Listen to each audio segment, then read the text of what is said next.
Sir इथं तर खताच्या द्वाराने केस उपटणं चालू आहे. बिंडोक आयब्रो म्हणते त्याला. मग एवढा बारीक द्वारा कोण वापरू राहिल्या? फाशी घ्यायचं चला वापरा ना आयब्रो करायला. तो गोळ्या आटपेले का रे? कोणी तुम्ही? निघा बाहेर. आम्ही सीआयडी आहे. सीआयडी? पण मी कोणाचा खून नाही केला. खून नाही झाला कोणाचा? मग मेकअप करायला आले का? मेकअप करून बयानी फसवायच्या आम्हाला. ती चिंगरी येत होती तुमच्याकडे. हा ती पळून गेली, तिचा तपास लावासाठी आलो आम्ही. कधी गेली पळून? मी उधारी तिच्याकडे. डुबले तुमचे पैसे आता.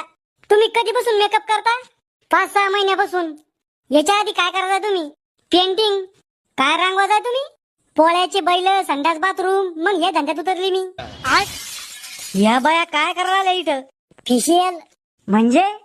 अहो सर, डांबरीवरचे खड्डे भरणं म्हणजे फेशियल. 1.5 फुटाचे साहेब माहित नसतं ना तर शिल्लक बोला जाऊ नका. नॉनसेन्स.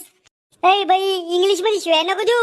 मलबिले शिवाय त्या आय लव्ह यू. मग हा ब्या, ही कोणती शिवी आहे? अहो सर, तुम्हाला माहित लय घाण शिवी ही. आमच्या कॉलेज मधल्या पोरीला म्हणजा मी असं तर चापलाच मारताय मला. नाही जनाची तर मनाची तर ठेव. चिंगरी कशासाठी आज इथं? वॅक्स करासाठी. वॅक्स म्हणजे? कटिंग नाव सर. दाढीवरचे हातापायावरचे केस काढणं म्हणजे वॅक्स. मेंटल हेअर रिमूव्हल म्हणते त्याला. तुम्ही इंग्लिश मध्ये काही म्हणलं तरी आम्ही त्याला कटिंगच म्हणतो.